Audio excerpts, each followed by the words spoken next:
Ես եկել եմ ասել ժողովուրդ, որ խաղաղությունը եկել է։ Խաղաղությունը եկել է։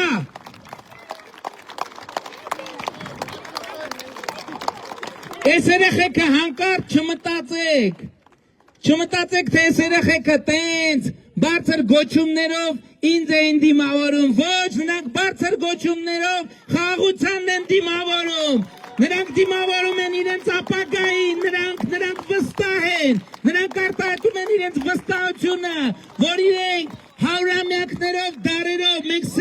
սերունդ ես պետություն, ես հայրենիքը փոխանցելու ենք իրանք հաջորդ սերնդին, նրա հաջորդ սերնդին, նրա հաջորդ սերնդին, նրա հաջորդ սերնդին եւ 1000 տարի հետո պատմության գրքերում գրելու են ձեր մասին, որպես մի սերունդ, որ Տերը կանգնել իր պետությանը,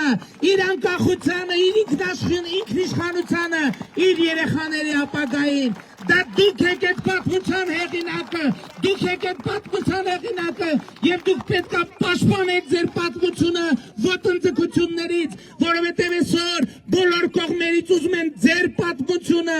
ձեր խաղաղության պատմությունը, ձեր բարեկեցության եւ անվտանգության պատմությունը, ապագայի ձեր պատմությունը ուզում են ձեր ձեռքից խլեն եւ ես համոզված եմ, դուք թույլ չեք տալու դա, դուք թույլ չեք տալու դա։